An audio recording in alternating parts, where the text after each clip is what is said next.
बिस्मिल्लाहिर्रहमानिर्रहीम। बहुत मुफस्सल तरीके से तमाम कौमी इशूज़ पर बात हो चुकी और जो आज हमारी विज़िट का मकसद था उसके ऊपर भी बात हो चुकी। इसी हमारी विज़िट के अंदर एक चीज़ जो मुशाहिदे में आई वो पहलू हम सब के लिए बड़ा तवज्जो तलब है। और अमूमन हम जब बहुत बड़ी गुफ्तगू करते हैं तो उसमें बहुत सी ऐसी चीज़ें जो एक आम आदमी के मुतल्लिक होती हैं वो रह जाती हैं। बड़ा अफसोस हुआ ये सुनकर कि जहाँ पर वकला की इस साने में शहादतें हुई वहाँ पर 8 शोहदा जो बाइकियाँ चलाते थे, जो रोज़ मोटरसाइकिल चलाकर अपने ख़ानदान के लिए 100, 200, 300 रुपया, 500 रुपया कमाते थे, उनकी भी शहादतें हुई। और फिर उसके ऊपर ये सुनकर मज़ीद अफसोस हुआ कि अभी तक जो शोहदा हैं, चाहे वो वकला हो, चाहे वो हमारे बाइकियाँ चलाने वाले भाई हों, हुकूमत की जानिब से कोई कॉम्पनसेशन पैकेज नहीं अनाउंस किया गया। जो वकला ज़ख्मी हुए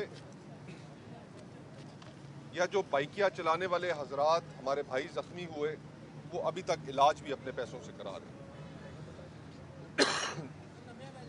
तो ये सारी सूरत हाल में हम इस्लामाबाद बार के इस मौक़िफ़ की जो उनके सदर ने हमारे सामने रखा, वाइस चेयरमैन बार काउंसिल के उन्होंने जो मौक़िफ़ हमारे सामने रखा कि आप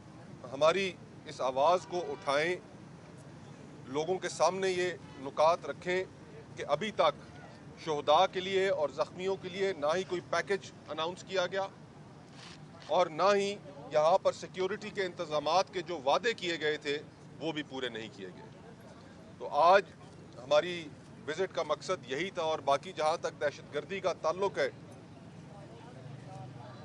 तो पिछले 25 सालों में पाकिस्तानी अवाम ने जो कीमत अदा की है दहशतगर्दी की, जिसमें लाखों लोग, एक ज़माना था कि हम सुबह शाम टीवी चैनलों पर बैठकर या डिप्लोमेटिक इवेंट्स में जहाँ पर गैर मुल्की सफरा से हमारा इंटरेक्शन हो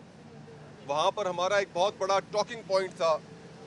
कि ये हज़ारों जानों की कुर्बानियाँ पाकिस्तान की, पाकिस्तानी अवाम की, ये क्यों रिकग्नाइज़ नहीं की जाती। आज वो पॉलिसी, जिस पॉलिसी के नतीजे में ना सिर्फ तालिबानों की तश्कील हुई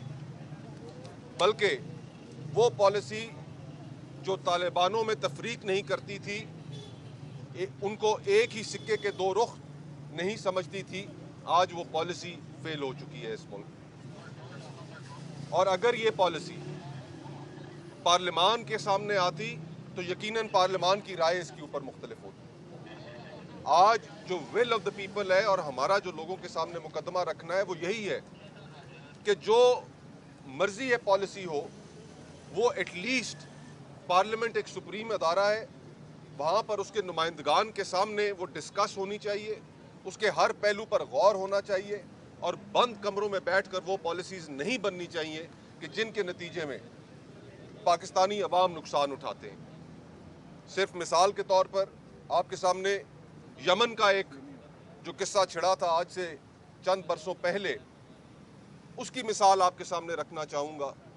कि किस तरीके से उस वक्त पार्लियामेंट ने यमन के मामले में पाकिस्तान की इन्वॉल्वमेंट को रोका। तो ये तमाम चीज़ें हैं। बाकी आने वाले वक्तों में जो हमारा 27वीं आईनी तरमीम के हवाले से मौक़िफ़ है वो इससे पहले अकाबरीन आपके सामने रख चुके हैं, हमारी उसके ऊपर बहुत क्लैरिटी है और इंशाअल्लाह ताला आने वाले दिनों में उसके हवाले से जो एहतजाज का जो अमल है उसके बारे में भी अनाउंसमेंट्स की जा चुकी हैं। इंशाअल्लाह हम लीगल फ्रेटर्निटी के साथ मिलकर इस मुल्क में rule of law, loving people के साथ, जो डेमोक्रेसी के अंदर बिलीव करते हैं, जो एक इंडिपेंडेंट जुडिशरी के अंदर बिलीव करते हैं, उनके साथ मिलकर ये हम तहरीक चलाएंगे। बहुत बहुत शुक्रिया।